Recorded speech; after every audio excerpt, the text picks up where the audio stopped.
Oh Saint-Esprit, merci pour ta présence. Je prie que tu remplisses les maisons. Que tu remplisses les maisons.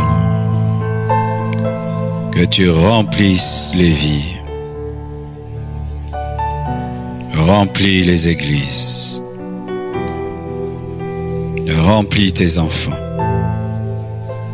Remplis tes serviteurs. Remplis tous ceux qui écoutent et écouteront. Remplis-nous de toi, Saint-Esprit. Communique-nous tes dons. Communique-nous tes dons, tes charismes. Ouvre la parole afin que nous la comprenions. Guéris les malades, accomplis des signes, des prodiges et des miracles dans les maisons. Baptise du Saint-Esprit. Ô Jésus-Christ, prends le contrôle de toutes choses, règne en maître en ce lieu et dans les maisons. Nous t'adorons, Jésus. Nous te célébrons, nous te bénissons, car nul n'est semblable à toi, au siècle des siècles. Au nom de Jésus-Christ, bénis ta parole loin nous. Amen. Nous acclamons le Seigneur très très fort. Alléluia. Je vous salue tous au nom de Jésus-Christ de Nazareth. Aujourd'hui, je vais m'entretenir avec vous au sujet des dons spirituels. Ainsi, mon message sera comprendre les dons spirituels. Comprendre les dons spirituels.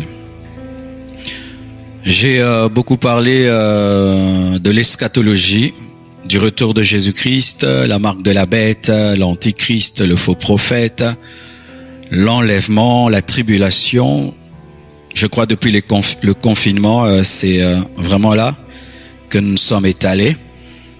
Mais le Seigneur m'a donné une autre série de messages. Après l'eschatologie, nous allons parler de la pneumatologie.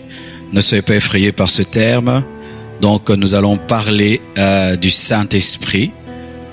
Et donc à partir d'aujourd'hui, je vais parler des dons spirituels. Mercredi, vendredi, parler du baptême de l'Esprit, du Saint-Esprit, jusqu'à ce que Dieu me dira de passer à autre chose. Et je crois que si vous avez la foi, vous êtes capable par la grâce de Dieu d'expérimenter la puissance de Dieu dans vos maisons. Et aux quelques personnes qui sont ici, quelques dizaines, si vous avez la foi, Dieu va vous toucher ce matin. Alléluia. Acte 2, versets 1 à 4, la Bible nous dit: le jour de la Pentecôte, ils étaient tous ensemble dans le même lieu. Tout à coup, il vint du ciel un bruit, comme celui d'un vent impétueux, et il remplit toute la maison où ils étaient assis. Des langues semblables à des langues de feu leur apparurent, séparées les unes des autres, et se posèrent sur chacun d'eux. Et ils furent tous remplis du Saint-Esprit, et se mirent à parler en d'autres langues selon que l'Esprit leur donnait de s'exprimer.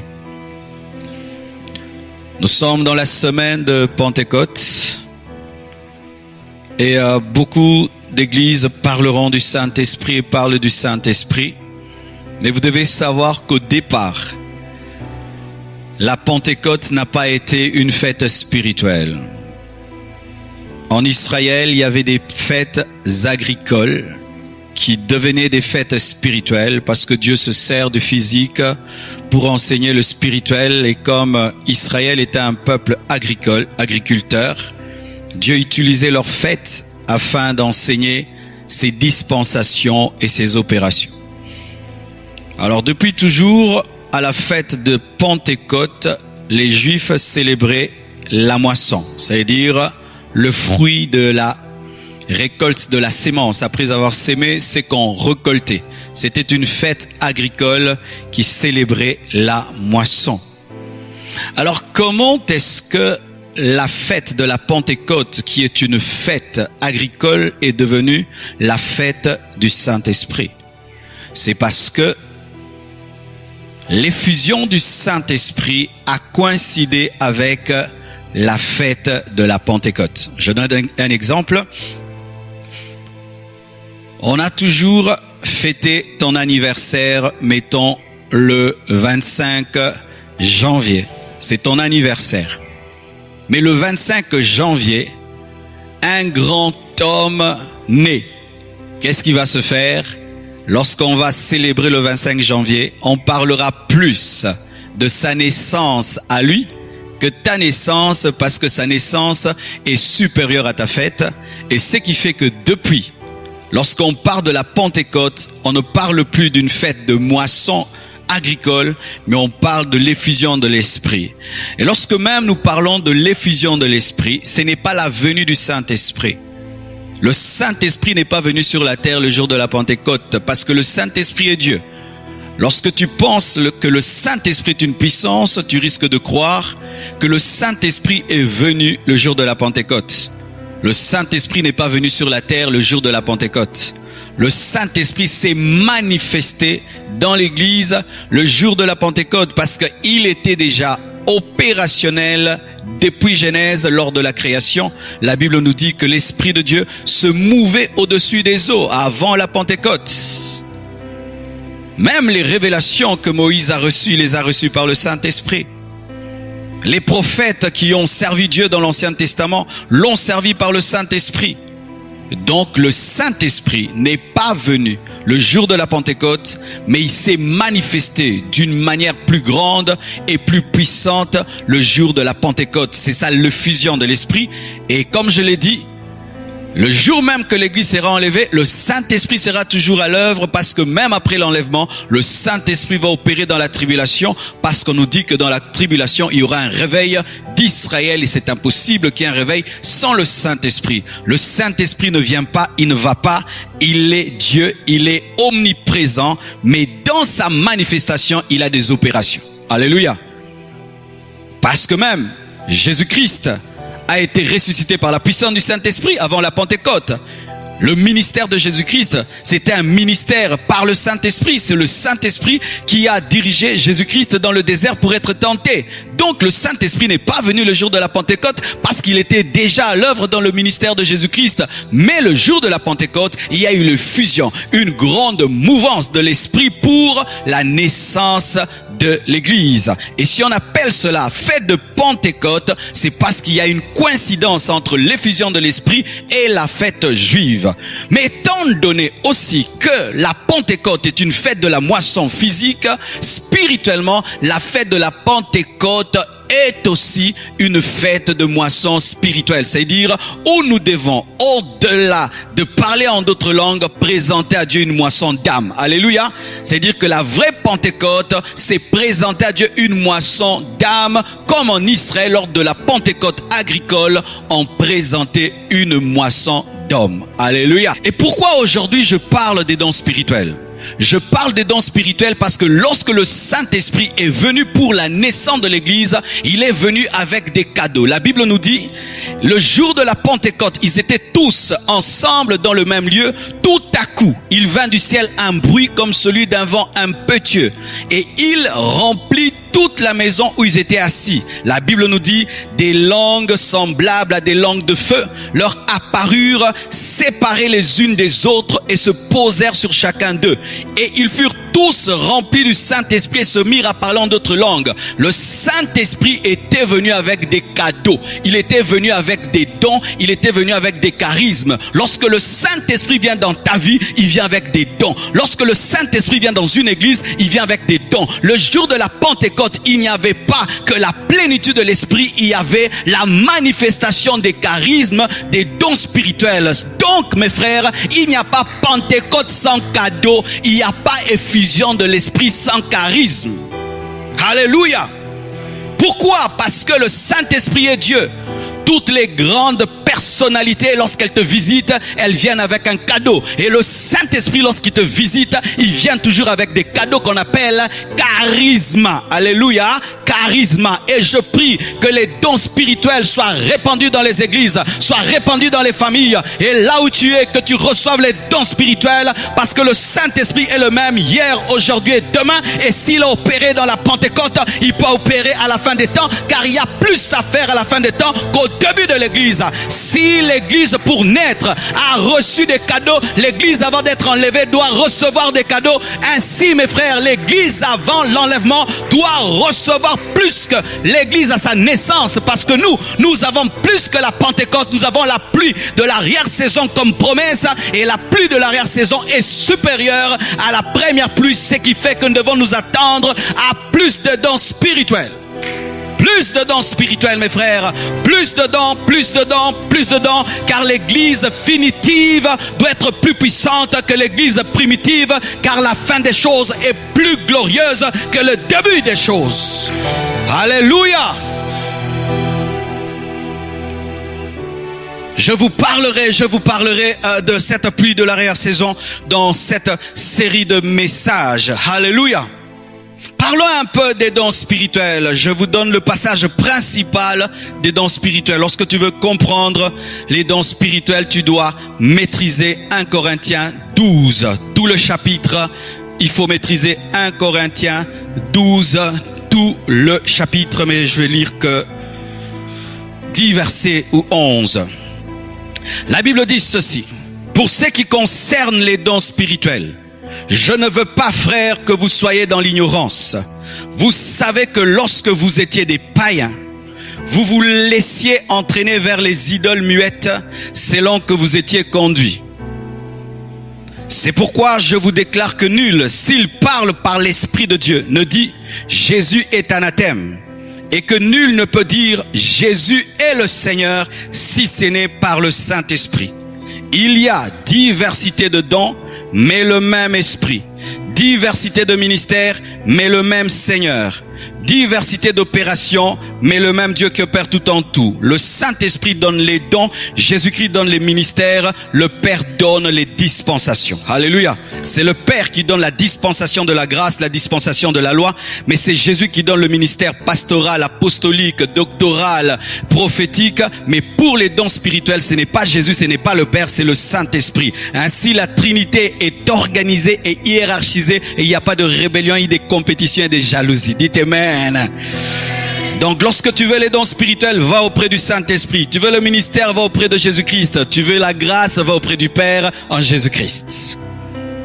Or à chacun, la manifestation de l'Esprit est donnée pour l'utilité commune. Pour l'utilité commune, en effet, à l'un est donné par l'Esprit une parole de sagesse, à un autre une parole de connaissance, selon le même Esprit. Il y a déjà deux dons, parole de sagesse, parole de connaissance, selon le même esprit. Un autre la foi, un autre le don de guérison par le même esprit, à un autre le don d'opérer des miracles, à un autre la prophétie, à un autre le discernement des esprits, à un autre la diversité de langues, à un autre l'interprétation de langues.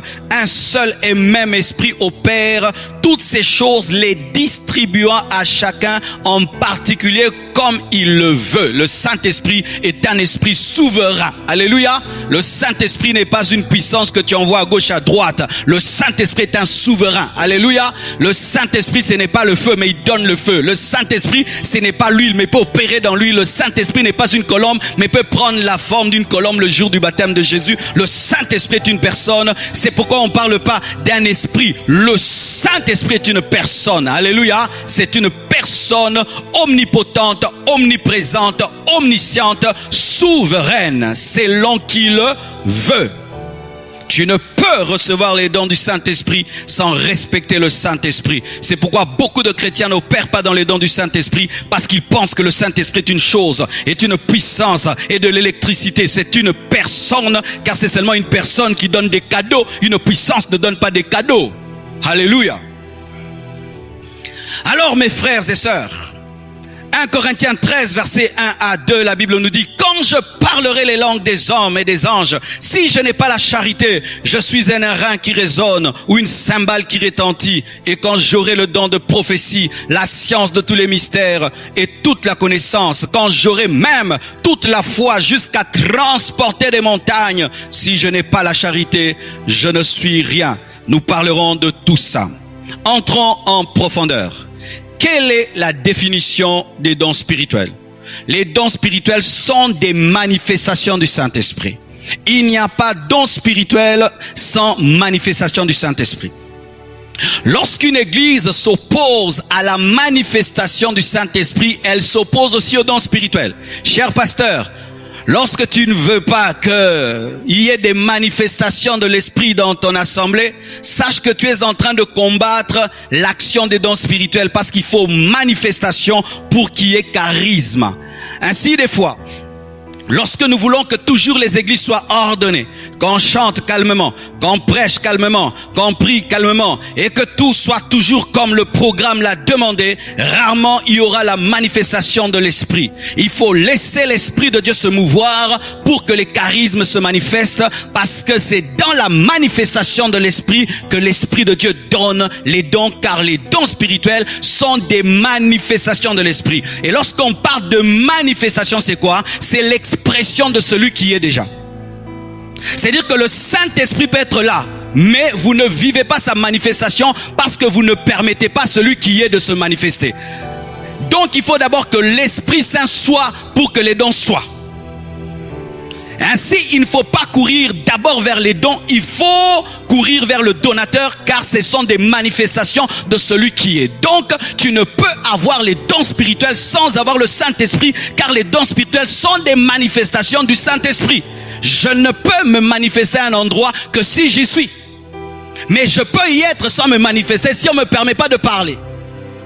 Ainsi, dans une église, on peut avoir le Saint-Esprit, mais il n'y a pas de prophétie parce que vous ne permettez pas au Saint-Esprit de parler. Ainsi, dans une église, il peut avoir le Saint-Esprit, mais il n'y a pas de miracle parce que vous ne permettez pas au Saint-Esprit de faire des miracles. Dans une église, on peut avoir le Saint-Esprit, mais il n'y a pas de discernement des esprits parce que vous ne permettez pas au Saint-Esprit de révéler les esprits.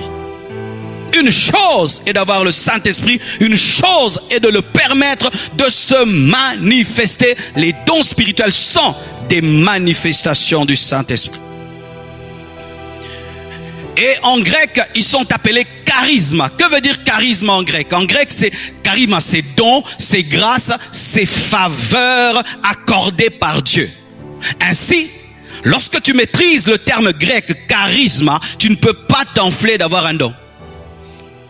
On ne mérite pas les dons spirituels. Oh, je suis tellement spirituel, j'ai beaucoup prié, c'est pourquoi j'ai les dons spirituels. Ce n'est pas un mérite, c'est un charisme. Dans le charisme, il y a la grâce, il y a la faveur imméritée. Alléluia.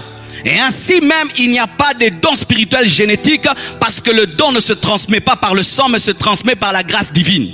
Si dans votre famille vous êtes tous des prophètes de papa, maman, ce n'est pas qu'on prie, on craint Dieu, mais vous avez un don ici au Congo, on appelle ça mbikoudi, de que bikula. C'est-à-dire tu regardes quelqu'un, tu lui donnes sa vie. Vous êtes même des païens, mais vous pouvez prédire les choses. C'est un démon héréditaire, amen. Hein? C'est un démon qui traverse le sang. Mais dans la parole de Dieu, il n'y a pas de dons qui se transmettent par le sang, parce que ce sont des charismes, des faveurs, des dons que Dieu accorde par grâce. Alléluia. Mais selon le monde, il y a une autre définition de charisme. Lorsqu'on parle de charisme, on parle de quelqu'un qui est séduisant, quelqu'un qui domine les autres, quelqu'un qui charme les autres. Et on appelle ça aura. Le charisme dans la parole, ce n'est pas être séduisant. Le charisme dans la parole, ce n'est pas avoir de l'ascendance, une ascendance exceptionnelle qu'une personne exerce sur ses interlocuteurs ou sur un large public. Ce n'est pas cela. Selon le monde, c'est ça le charisme. Quelqu'un de séduisant, qui a une bonne prestance. Ce n'est pas le charisme. Tu peux avoir une bonne prestance, tu peux être convaincant, mais tu n'as aucun charisme. Alléluia. Tu as seulement du charme. Le charme n'est pas le charisme. Quelqu'un peut être normal, mais il a le charisme. Alléluia.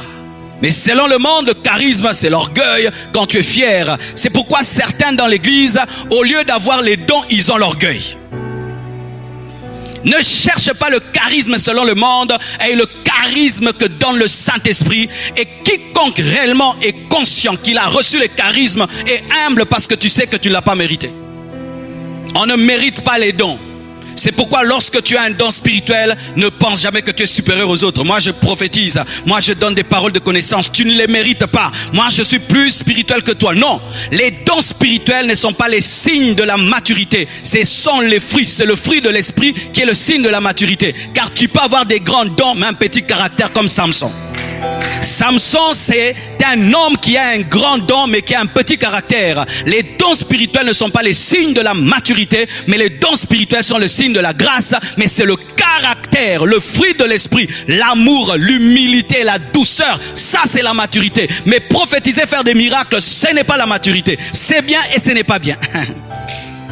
C'est bien parce que je n'ai pas besoin de grandir pour faire des miracles. Mais ce n'est pas bien si tu penses que c'est ça la maturité. Tu risques de ne pas rechercher le caractère parce que tu guéris les malades, tu ouvres les yeux des aveugles. Tu peux aller en enfer en faisant des miracles, mais tu ne peux pas aller en enfer en ayant le fruit de l'esprit.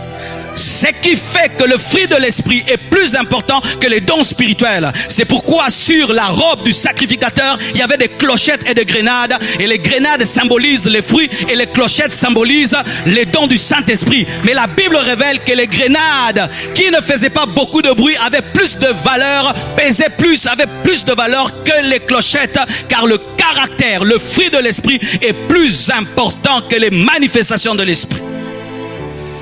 Les manifestations de l'esprit nous amènent dans les capacités de Dieu, mais le fruit de l'esprit nous amène dans la nature divine, et la nature divine est supérieure à ses capacités. Ainsi, mes frères et sœurs, jamais il ne faut tomber dans l'orgueil parce que tu as des dons. Jamais il ne faut te croire supérieur aux autres parce que tu as des dons.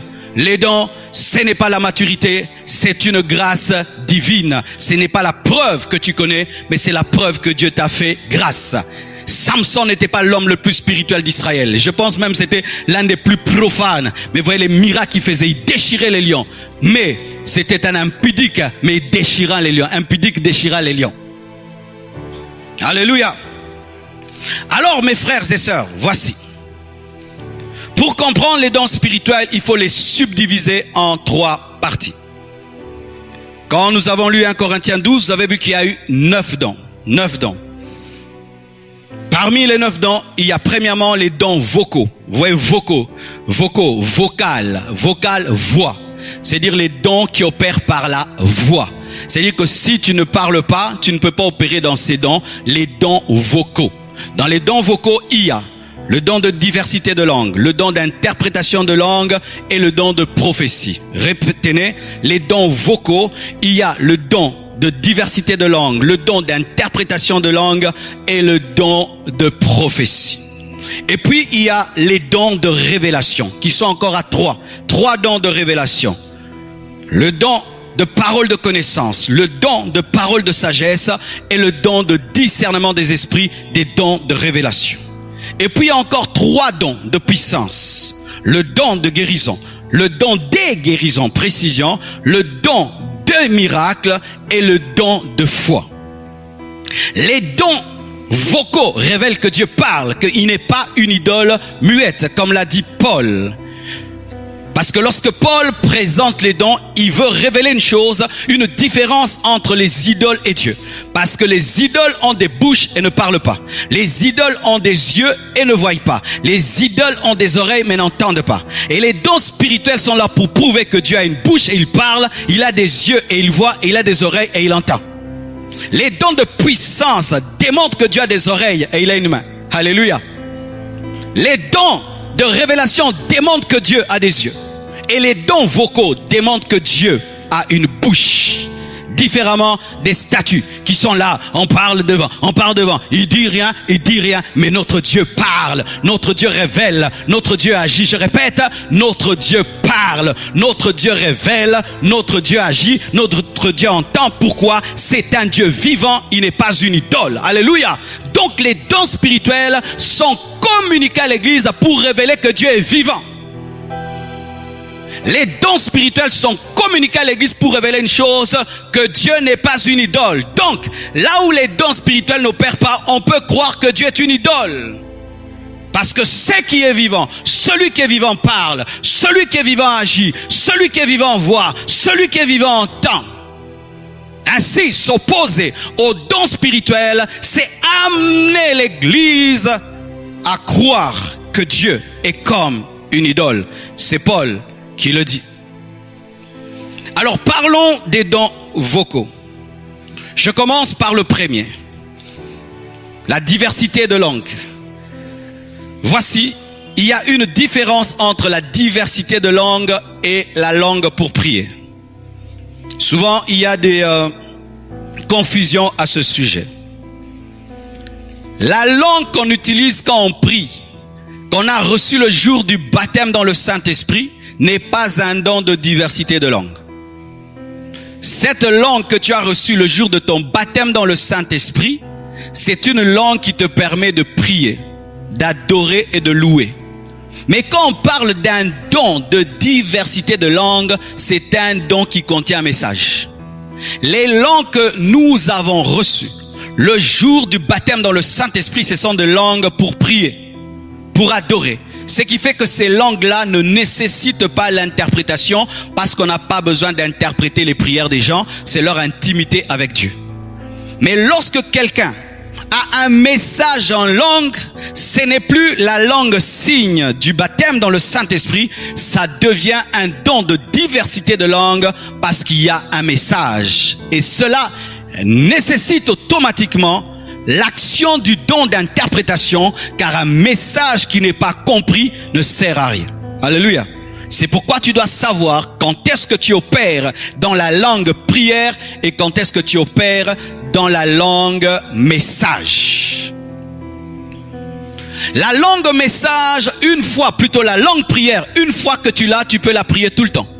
Lorsque quelqu'un est baptisé du Saint-Esprit, il a le signe du parlant d'autres langues, il commence à prier en langue, selon qu'il veut, en intelligence, selon qu'il veut, selon que dit Paul, je prierai en esprit et je prierai par l'intelligence. Mais pour ce qui est de la langue message, ce n'est pas toi, ça ne dépend pas de toi. Tu ne peux pas décider, maintenant je vais donner un message en langue. Non. De la même manière que celui qui a le don de prophétie, de parole de connaissance, ne décide pas de donner des paroles de connaissance, ne décide pas de prophétiser, parce que là, ça dépend de la souveraineté du Saint-Esprit. Tu ne peux pas décider de donner des messages en langue. Mais une fois que tu as reçu le parler en langue prière, tu peux prier en langue quand tu veux, mais tu ne peux pas prophétiser en langue quand tu veux. Vous comprenez cela? Alléluia. Alors, avançons un peu. Donc la diversité de langues, c'est quoi? C'est lorsque par le Saint-Esprit, tu parles la langue des anges, que les gens insultent, rabababa et tout le reste, ou tu parles une langue des hommes que tu ignores. Celui qui opère dans la diversité de langues est capable de parler la langue des anges pour donner un message, mais aussi est capable de parler une langue des hommes qu'il ignore. C'est-à-dire que tu n'as jamais parlé anglais, tu commences à parler en anglais. Tu n'as jamais parlé chinois, tu commences à donner des messages en chinois. C'est ce qui est arrivé le jour de la Pentecôte dans Acte 2, versets 4 à 12. Le jour de la Pentecôte, les langues qui ont été reçues étaient des langues de prière, de louange, d'adoration, mais étaient aussi la diversité de langues parce qu'elles contenaient des prophéties et des messages, et c'était des langues que les disciples ignoraient. La Bible dit ceci. Acte 2, 4 à 12. Et ils furent tous remplis du Saint-Esprit et se mirent à parler en d'autres langues selon que l'Esprit leur donnait de s'exprimer. Or, il y avait en séjour à Jérusalem des Juifs, hommes pieux, de toutes les nations qui sont sous le ciel. Au bruit qui eut lieu, la multitude accourut et elle fut confondue parce que chacun les entendait parler dans sa propre langue. Ils étaient tous dans l'étonnement et la surprise. Et ils se disaient les uns aux autres, voici, ces gens qui parlent, ne sont-ils pas tous Galiléens? C'est-à-dire qu'ils ne connaissent pas notre langue. Et comment les entendons-nous dans notre propre langue à chacun, dans notre langue maternelle? Acclamons le Saint-Esprit. Yes. Parthes, Mèdes, Élamites, ceux qui habitent la Mésopotamie, la Judée, la Cappadoce, le pont de l'Asie, l'Asie, la Pyrgie, la Pamphylie, l'Égypte, le territoire de la Libye, voisine de Cyrène, et ceux qui sont venus de Rome, juifs et prosélytes, crétois et arabes. Ils ont même parlé l'arabe. Alléluia. Comment les entendons-nous? Lorsque les dons spirituels se manifestent, le monde pose des questions. Alléluia. Lorsque les dons spirituels se manifestent, les gens se posent la question, mais ce frère n'a pas étudié, mais comment il connaît cela? Mais ce frère, comment il prie un malade et guéri? Mais ce frère, comment il ne connaît pas ma vie, mais il me dit tous mes problèmes? Comment les entendons-nous parler dans nos langues les merveilles de Dieu? Ils étaient tous dans l'étonnement et ne sachant que penser, ils se disaient les uns aux autres, que veut dire ceci? Comme lorsque la manne est tombée dans le désert, ils ont dit, qu'est-ce que c'est? Mana, mana, mana, mana. Lorsque Dieu opère dans sa faveur et dans les dons, le monde dit, qu'est-ce que c'est? Mana, mana, mana. Que Dieu te communique les dons spirituels et que les gens puissent dire dans ta vie, mana, mana. Que Dieu te communique les dons de puissance, les dons de révélation et que le monde puisse dire, mana, mana. Que Dieu te communique une onction extraordinaire et que le monde puisse dire, qu'est-ce que c'est? Qu'est-ce que c'est? Qu'est-ce que c'est? Et comme ils aiment toujours comprendre les choses de Dieu avec leur intelligence, ils vont dire que tu es ivre, que tu es drogué, et c'est toi qui viendras leur expliquer. C'est midi, je ne suis pas ivre, mais c'est l'accomplissement de la prophétie de Joël. Dieu vient de me donner ce qu'il a promis. Alléluia. Là, je ne suis pas en train de parler la diversité de langues. Ça, c'est le signe. Le signe dépend de toi. Ribababa. Là, le signe dépend de toi. Mais je ne peux opérer dans la diversité par moi-même. Alléluia. Et voici, mes frères et sœurs, le don de diversité de langues.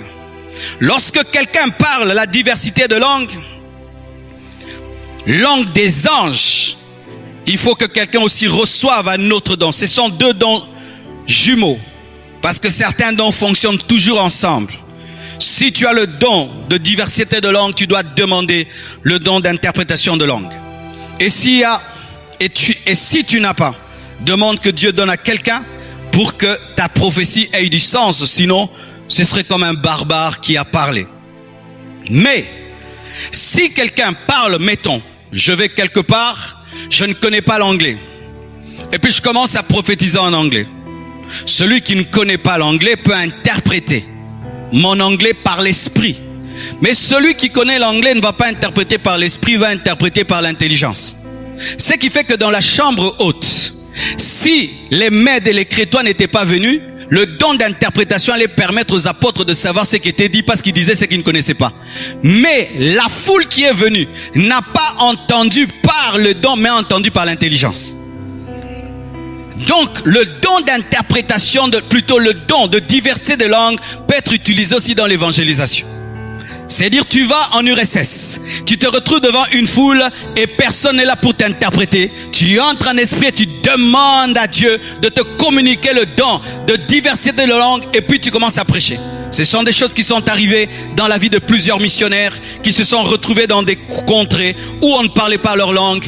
Et tout d'un coup, ils ont commencé à prier, et puis ils entendaient Amen, Amen, Amen. Les gens entendaient. Lui parlait dans la diversité de langues et ils entendaient par l'intelligence.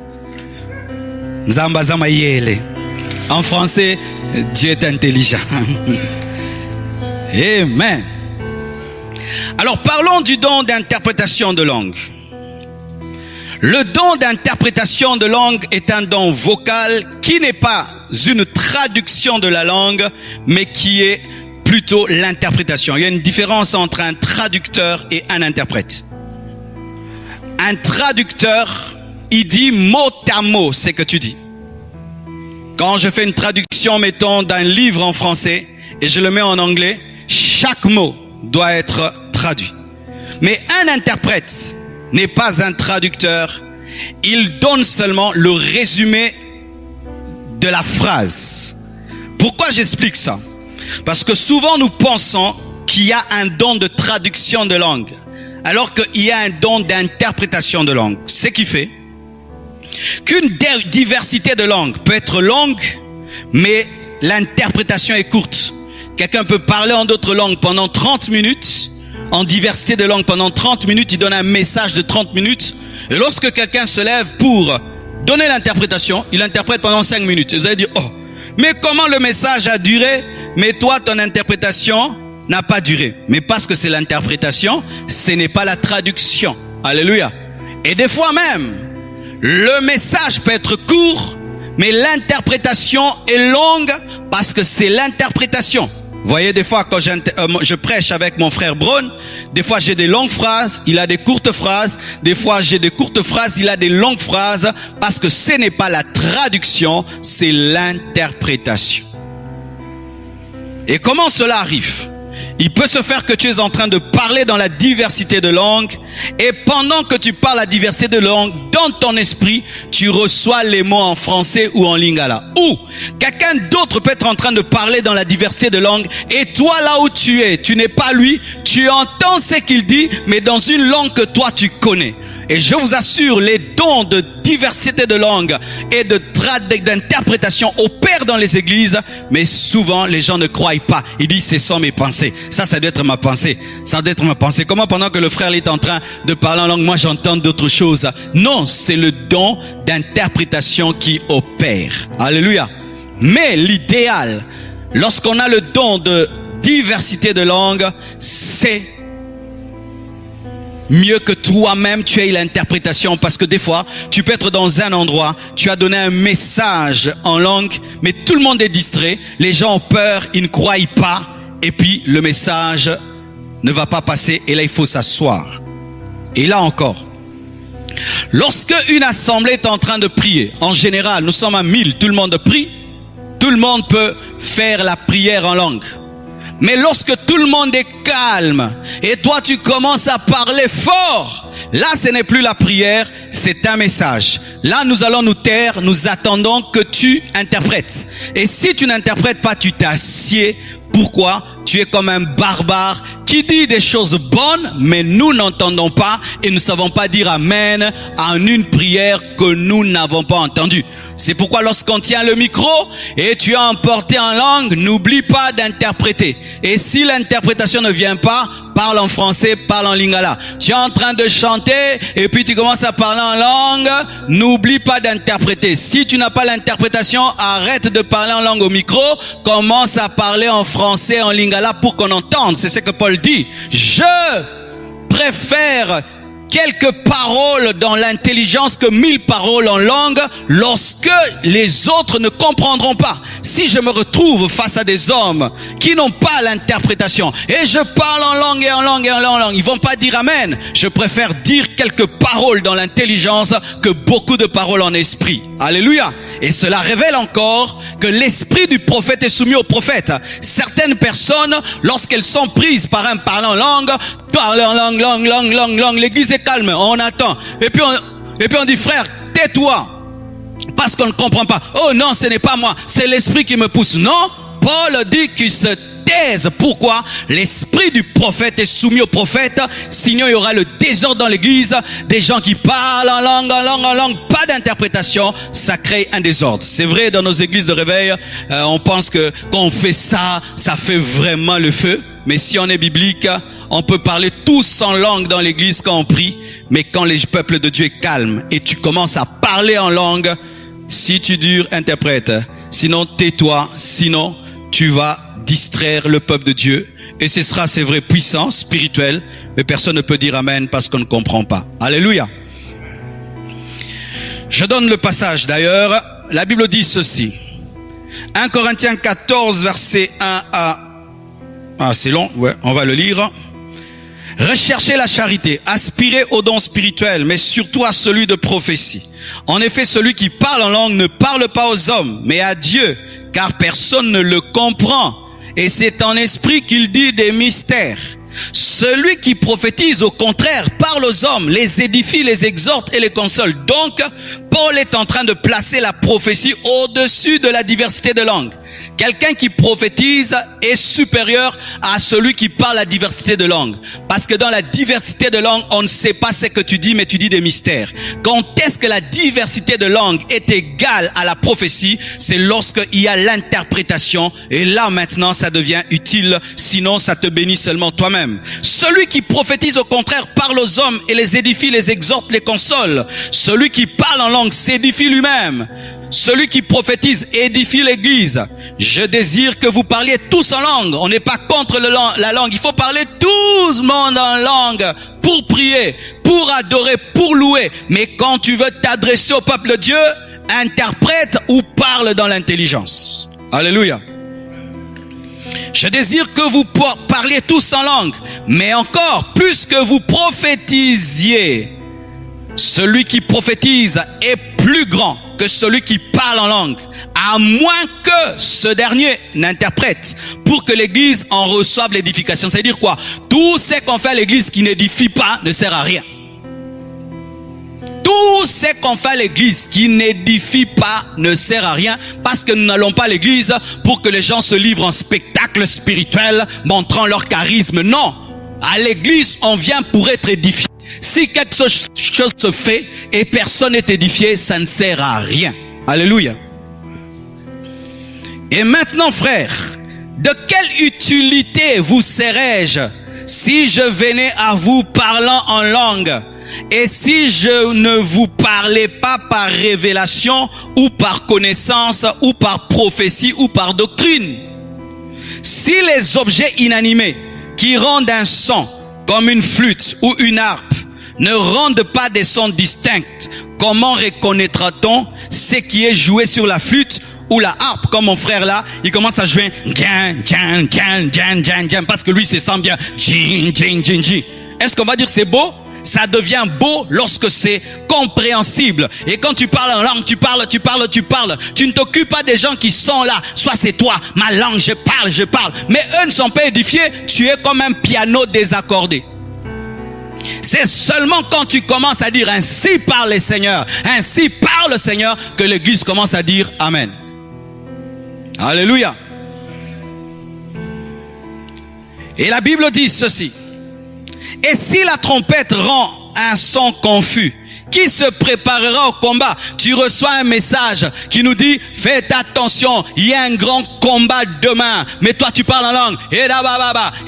Mais ton message veut dire ceci: faites attention, demain il y a un grand combat dans votre nation, priez. Mais toi tu n'interprètes pas. Nous attendons. Alors que le message veut dire demain il y a un grand combat, préparez-vous. Toi et tout le monde commence à faire Qui demain va dire je vais jeûner, je vais prier? Ils n'ont rien entendu. Quand nous prions là-bas, nous tous, parlons tous en langue. Mais quand tu es devant le peuple de Dieu, tu as un micro et que tu commences à parler en langue, interprète pour qu'on puisse aller en guerre. Beaucoup de gens m'ont combattu quand j'ai dit cela. Mais donnez-moi la preuve que quand vous parlez longtemps en langue au micro, ça édifie qui? Donnez-moi la preuve de quelqu'un qui, quand vous avez parlé en langue, il a compris le message. À moins qu'il ait un don d'interprétation. Ça fait beau, ça fait bien, ça fait charismatique, mais soyons bibliques. Tu peux le faire un peu, ou des fois l'onction nous prend. Ça me prend. Mais je sais que quand je dis Shandalababa, personne n'a dit Amen. Je dois rentrer en français ou en lingala. C'est ce que Paul dit. De même, vous, si par la langue, vous ne donnez pas une parole distincte, comment saura-t-on ce que vous dites? Car vous parlez en l'air. Ce n'est pas moi qui dis, c'est Paul qui dit, car vous parlez en l'air. Quelque nombreuses que puissent être dans le monde les diverses langues, il n'en est aucune qui ne soit une langue intelligible. C'est-à-dire quoi? Toutes les langues qui existent, on peut les comprendre, même la diversité des langues. Alors si tu parles une langue, tu dois l'expliquer. C'est ce que Paul veut dire. Car même la langue des anges a un sens. Je suis chinois, je viens dans une église de Congolais, Je vais faire l'effort d'avoir un interprète. Parce que même si je leur dis Dieu est puissant, Dieu est fort en chinois, ils vont pas dire Amen. Ils doivent entendre pour dire Amen. Et si même tu viens avec la langue du ciel, si personne ne la comprend, personne n'est édifié. Toi, tu te sens spirituel, mystérieux, glorieux, édifié. Mais eux ne sont pas édifiés, moins qu'ils soient des hypocrites. Alléluia. Si donc je ne connais pas le sens de la langue, je serai un barbare pour celui qui parle. Et celui qui parle sera un barbare pour moi. Beaucoup de cultes sont des cultes des barbares. De même, vous, puisque vous aspirez aux dons spirituels, que ce soit pour l'édification de l'église, on ne cherche pas les dons spirituels pour paraître spirituel, pour se montrer, pour se pavaner, pour tomber dans ce qu'on appelle l'ostentation spirituelle. Tu vois, quand on a une chaîne en or, on la fait sortir pour montrer qu'on a une chaîne en or. Il y a des gens qui cherchent des dons spirituels seulement pour qu'on dise, lui il donne des paroles de connaissance, hein, lui il prophétise, hein, lui il fait marcher des paralytiques. Non, la Bible dit pour l'édification commune de l'église, que vous cherchez à en posséder abondamment. Donc on peut posséder beaucoup de dons spirituels et que Dieu te donne tous les dons spirituels. En posséder abondamment. Dieu peut te donner 2 dons, ou 3 dons, ou 4 dons, ou 6 dons, ou 9 dons. Abondamment. C'est pourquoi que celui qui parle en langue prie pour avoir le don d'interprétation. Dieu peut te donner et la langue et l'interprétation. Alléluia. Car si je prie en langue, mon esprit est en prière, mais mon intelligence demeure stérile. Que faire donc? Écoutez maintenant Paul. Il dit je. Le je là est très important. Je prierai par l'esprit. C'est moi donc qui décide de prier par l'esprit. Mais je prierai aussi avec l'intelligence. C'est moi qui décide de prier en intelligence. Je chanterai par l'esprit. C'est moi qui décide de chanter en esprit. Et je chanterai aussi par l'intelligence. C'est-à-dire ceci. Quand il y a l'opération de la langue signe, la langue prière, une fois que tu as reçu le parler en langue qui permet de prier, tu peux opérer dans le parler en langue qui permet de prier quand tu veux. Tu entres en français, tu entres en langue. Mais pour ce qui est de la prophétie en langue, c'est Dieu qui doit te donner le message, parce que tu ne peux pas créer le message, mais je peux créer la prière. Oh. Je suis en train de prier pour être guéri. Seigneur, guéris-moi, guéris-moi, guéris-moi, guéris-moi, guéris-moi. Et puis j'entre en langue. Rabababa. En langue, je suis en train de dire quoi? Guéris-moi. Mais alors, non? Je prie dans l'intelligence et je prie en langue. Seigneur, bénis le Congo, bénis le Congo. Rababa, yanda la baba. C'est bénis le Congo, mais... Mais je ne peux pas dire, aujourd'hui je vais vous prophétiser. C'est dire, Dieu, je t'ordonne de parler. C'est l'impolitesse spirituelle. Aujourd'hui, Dieu, tu vas parler impoli. Est-ce que tu dis ça à ton père? Tu dis à ton père, papa, le logoloba. Aujourd'hui, papa, tu dois parler. Qui dit ça à son père? Mais il y a des fidèles qui disent ça à Dieu. Aujourd'hui, tu vas parler. Tu parles, Seigneur, impoli. Dieu parle quand il veut. Mais toi, tu pries aussi quand tu veux. Écoutez maintenant pour finir. Ça montre aussi qu'on peut chanter en langue. On peut chanter en langue. Il y a des gens qui sont étonnés de voir quelqu'un chanter en langue. Mais quand une chorale chante en langue... chante en langue dans ta chambre. Alléluia. Alléluia. Chante en langue dans ta douche. Chante en langue dans ta voiture. Mais quand tu viens à l'église chanter, non, on doit entendre.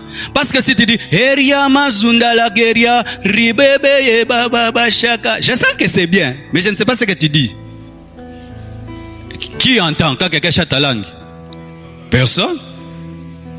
Paul parle de la langue comme étant un usage personnel. La langue prière, c'est un usage personnel. C'est comme ta brosse à dents. Qui vient avec sa brosse à dents ici? En public, on vient avec la brosse à dents. Mais tous les jours, nous utilisons la brosse à dents. Matin, soir. Même certains, 3 fois. Mais tu ne viens pas ici avec ta brosse à dents. Pourquoi? Ce n'est pas l'endroit. Je ne peux pas venir ici. Maintenant, prions. Dans mon micro. Non. Quand je veux parler en d'autres langues, comme je sais que ma langue ne va pas t'édifier, je fais... mon micro, je le mets de côté. Mais quand je prends le micro, que Dieu vous bénisse, que Dieu vous élève, devenez puissant. sois puissant, sois puissant, sois puissant, sois puissant. Mais si je dis Rika Baba, Yika Baba, Yondo Baba, Yeka Mama, Yandaba, Nalobinini, je dis quoi?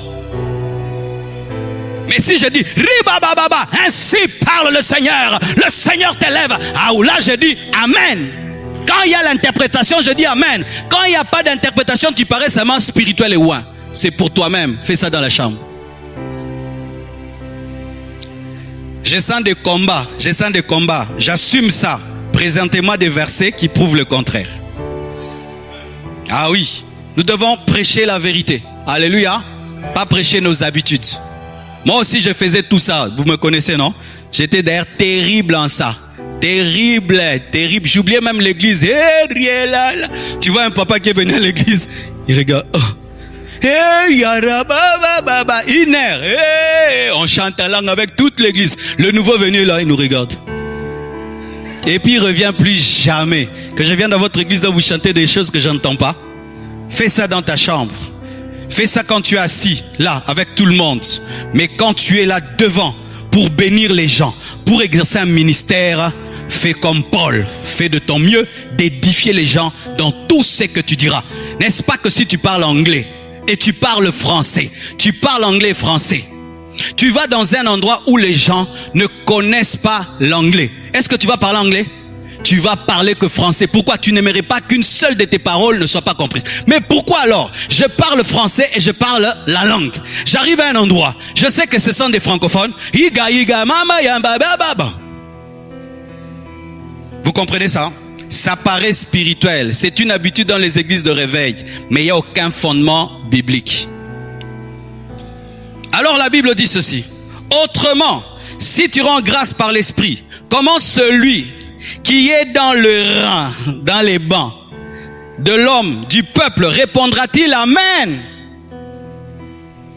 à ton action de grâce, puisqu'il ne sait pas ce que tu dis? C'est ce que Paul dit. Puisqu'il ne sait pas ce que tu dis, tu rends, il est vrai, d'excellentes actions de grâce. Pour l'excellence des actions de grâce en langue, c'est vrai.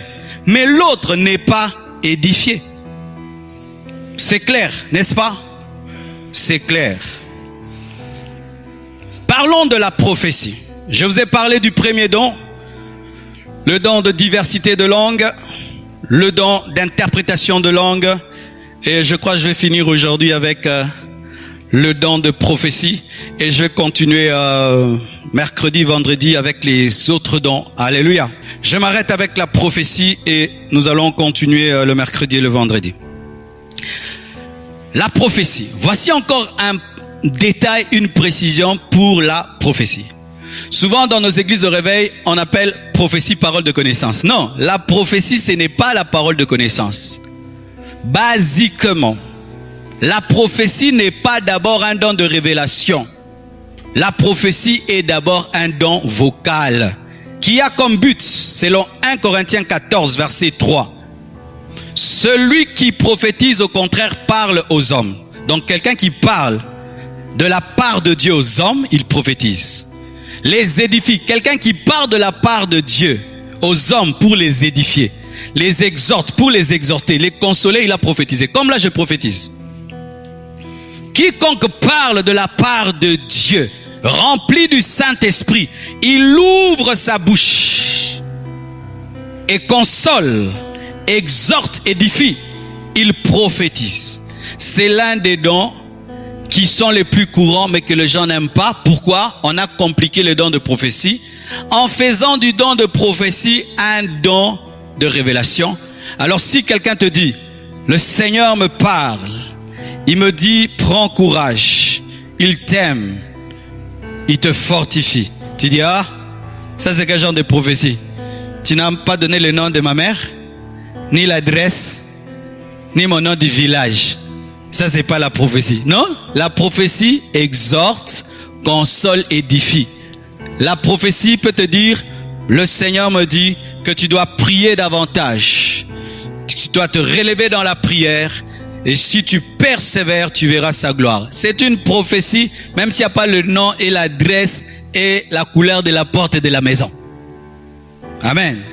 Parce qu'il y a beaucoup qui rejettent leur don de prophétie parce qu'ils veulent que la prophétie devienne la parole de connaissance. Mais, écoutez encore, ça j'expliquerai à la fin. Souvent nous subdivisons les dons parce que nous sommes des hommes. On met la prophétie là, la parole de connaissance c'est là. Alors que les dons en soi, ils sont mélangés. Quelqu'un peut exercer le don de prophétie dans lequel il y a la parole de connaissance. Quelqu'un peut te donner une parole de connaissance, une prophétie qui contient une parole de connaissance. C'est-à-dire, il te parle de la part de Dieu, le don de prophétie, mais maintenant il reçoit une révélation de ton passé caché, ou de ton présent caché, ou de ton futur caché. Donc la prophétie a porté la parole de connaissance. La prophétie peut transporter la parole de sagesse. La prophétie même peut transporter le don de guérison. Quelqu'un peut te prophétiser puis tu es guéri. Alléluia. Mais nous souvent nous mettons, ça c'est non. Tu peux avoir 4 dons qui fonctionnent au même moment. Alléluia. Parce que le don de guérison et de miracle, souvent ça se mélange. Alléluia. Vous voyez même, on en parlera. Philippe est descendu en Samarie. Il a opéré des guérisons et des miracles. Les dons étaient mélangés. Amen. Alors la prophétie. Retenez que la prophétie n'est pas d'abord un don de révélation, mais c'est un don d'expression. Alléluia. Un don d'expression. C'est-à-dire que si une fois même, tu vois même quelqu'un, tu dis, je sens, Dieu me dit de te dire qu'il t'aime beaucoup. Ah, c'est pas une prophétie, c'est une prophétie. Peut-être il traverse une période, il a absolument besoin qu'on lui dise que Dieu l'aime beaucoup. Il n'a pas besoin du nom de sa grand-mère, ni du numéro de sa chaussure. Je parlerai même de tout ça en évoluant dans les messages. Mes frères et sœurs, le don de prophétie ne peut opérer que si tu ouvres la bouche. Il y a des gens qui ont le don de prophétie, mais qui ont des bouches fermées. Comment tu vas prophétiser? Toi, tu n'ouvres jamais la bouche. C'est-à-dire que chaque fois que tu reçois une inspiration pour consoler, pour édifier, exhorter, tu dis, ce sont mes pensées. Ça, ce sont mes pensées. Ça, ce sont mes pensées. Mon frère, le Saint-Esprit n'opère pas comme un démon pour parler dans ta bouche alors que tu ne veux pas. Amen. Hein? Ce sont les démons qui, quand tu chasse, ils disent non bimate, je sors pas, sans la permission de la personne. Mais le Saint-Esprit, pour parler dans ta bouche, a besoin de ta permission. C'est-à-dire que tu peux avoir le don de prophétie, mais tu n'opères jamais dans le don prophétique parce que tu n'ouvres pas ta bouche. Alléluia. Alors mes frères et sœurs, retenez ceci, il y a 3 dons vocaux. Le don de diversité de langues, un don qui te permet de parler de la part de Dieu dans un message des anges ou dans une langue que tu ignores. Le don d'interprétation de langue, c'est un don qui te permet d'interpréter, de comprendre une prophétie donnée en langue ou donnée dans une langue de ce monde mais que tu ne connais pas. Et le don de prophétie, c'est un don d'expression vocale qui permet d'exhorter, d'édifier et de consoler, mais qui peut aussi devenir un don de révélation lorsqu'il contient des dons de révélation comme la parole de connaissance, la parole de sagesse et le discernement des esprits, et qui peut aussi libérer la puissance si il y a le don de foi et le don de miracle et de guérison qui opèrent avec elle. Donc, c'est ce que j'avais à vous partager aujourd'hui et nous allons prier le Seigneur. La Bible nous dit d'aspirer. Il faut aspirer aux dons spirituels. Il faut désirer les dons spirituels. Si tu désires les dons spirituels, Dieu te communique les dons spirituels. Dieu ne peut pas te donner ce que tu n'aimes pas. Et si tu te contentes d'un don, tu vas t'arrêter à ce don-là. Mais nous voyons Moïse, après qu'il ait vu la mer rouge s'ouvrir, des miracles et des prodiges, il a dit à Dieu, si j'ai trouvé grâce à tes yeux, fais-moi voir ta gloire. Il ne faut jamais se complaire, tomber dans un parking spirituel, dans le domaine spirituel. Il faut toujours avoir soif que Dieu ajoute, que Dieu augmente. Mais aussi, lorsque tu demandes les dons spirituels, tu dois savoir ceci, qu'il y a aussi la souveraineté du Saint-Esprit, car il donne à chacun de nous selon qu'il veut. Je peux demander à Dieu le don de guérison, lui trouve bon de me donner le don de prophétie. Je peux demander à Dieu la parole de connaissance, mais lui trouve bon de me donner le discernement des esprits, car la Bible nous dit que l'homme ne reçoit que ce qui lui a été envoyé du ciel. Aime ce que Dieu te donne, n'envie pas les autres, ne combat pas les autres, car Jean n'a jamais combattu Jésus-Christ. Il a accepté la grâce de Jésus-Christ. Ne combat pas la grâce des autres. Si tu ne la comprends pas, prie Dieu qui te l'explique. Aime ce que Dieu te donne et utilise-le pas pour toi, pas pour ta gloire, pas pour te faire de l'argent, pas pour te faire un nom, mais pour édifier les autres, car Dieu ne nous donne pas les dons spirituels pour être des stars et des vedettes à l'église, mais pour être des serviteurs à l'église, pour servir les autres. Prions le Seigneur. Personne ne peut avoir les dons spirituels sans avoir Jésus. Tu dois d'abord avoir Jésus. Dieu ne donne pas les dons spirituels aux païens. Tu dois avoir le Saint-Esprit. Dieu ne peut te donner les dons spirituels sans le Saint-Esprit, car c'est le Saint-Esprit qui communique les dons spirituels. Celui qui n'a pas le Saint-Esprit ne peut avoir les dons spirituels. Et celui qui n'a pas Jésus ne peut avoir le Saint-Esprit. Donc tu dois avoir Jésus pour avoir le Saint-Esprit. Et si tu as le Saint-Esprit, tu peux avoir les charismes. Alléluia, prions. Je reçois par la foi. Je reçois par la foi. Je reçois par la foi. Charisma, charisma, charisma, charisma. Je reçois par la foi. Je reçois par la foi. Charisma, charisma. Je reçois les charismes. Seigneur, je reçois. Oh Saint-Esprit. Fall again. Lève tes mains. Holy Spirit. Doucement le piano. Holy Spirit. Je te remercie, Saint-Esprit,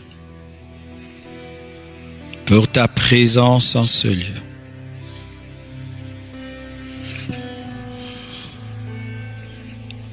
Je te prie, selon ta souveraineté, de communiquer les dons spirituels. Les dons vocaux, les dons de puissance, les dons de révélation. Communique, communique, communique les dons. Qu'il te soit fait selon ta foi, selon ta soif. Reçois, reçois, reçois les dons spirituels. Reçois, reçois la communication des dons spirituels pour la manifestation du Dieu qui voit, du Dieu qui entend, du Dieu qui parle, du Dieu qui touche et qui agit. Reçois la sagesse d'exercer les dons spirituels. Reçois l'intelligence d'exercer les dons spirituels. Reçois l'audace d'exercer les dons spirituels. Toi qui veux ces choses et qui n'as point encore donné ta vie à Jésus, il est impossible de recevoir son eau si tu n'as pas reçu Jésus. La femme samaritaine voulait l'eau, mais n'avait pas mis sa vie en règle. Mets ta vie en ordre avec le Seigneur. Reçois Jésus-Christ dans ta vie. Répands-toi sincèrement et tu recevras le Saint-Esprit qui viendra dans ta vie avec les charismes, avec les dons, les faveurs, les grâces et les cadeaux divins. Merci Père pour ce que tu es en train de faire dans les vies, dans ton Église en ce temps de la fin. Merci pour cette série d'enseignements sur la pneumatologie que nous commençons aujourd'hui. Aide-nous Seigneur à cheminer sous l'onction de l'Esprit. J'ai ainsi prié au nom de Jésus-Christ. Amen. Nous acclamons le Seigneur.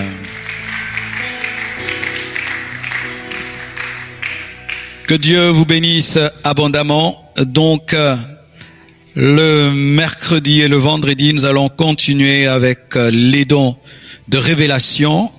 et puis ensuite les dons de foi. Et ensuite, j'aurai à donner, parler de beaucoup de choses. Après, nous parlerons sur les dons, comment libérer les dons de miracles, de prophétie. Nous allons parler aussi de la différence entre le prophétisme dans l'Ancien Testament et le Nouveau Testament. Nous allons parler aussi de la contamination des dons, comment quelqu'un peut communiquer un autre les dons spirituels. Et tellement de choses. Que Dieu vous bénisse abondamment. Vous voulez contribuer à la construction du temple, à l'avancement de cette œuvre. Vous allez voir un panneau qui sera mis à la fin de cette vidéo et je prie vraiment qu'on puisse la garder un peu longtemps car plusieurs veulent contribuer, mais ce panneau passe trop vite. Envoyez vos dons, ils arriveront certainement et Dieu vous bénira abondamment. Je tiens à recevoir tous ceux qui se sont connectés pour la première fois, qui ont suivi pour la première fois le live. Écrivez-nous dans les commentaires, vous nous suivez d'où, de quel pays, de quel continent et nous sommes heureux de vous recevoir. Partagez cette vidéo et priez pour nous. Merci beaucoup. Seigneur Dieu de gloire, je prie que tu bénisses les offrandes. Je prie Père éternel que tu bénisses tous ceux qui vont donner en ligne et partout dans le monde. Je prie qu'ils vivent ta grâce, ta faveur, ta bonté, ta bénédiction, Père éternel. Je prie que tu ouvres les portes et je prie que tu donnes la vision, la provision de la vision, les moyens pour atteindre tes buts, Seigneur. Étonne-nous en cette année, en dépit de la crise, en dépit, Seigneur Dieu de gloire, de cette pandémie, que nous soyons, Seigneur Dieu de gloire, épargnés de tout besoin. Au nom de Jésus, vous êtes bénis, vous êtes bénis, vous êtes bénis, et bon dimanche chez vous. Merci beaucoup.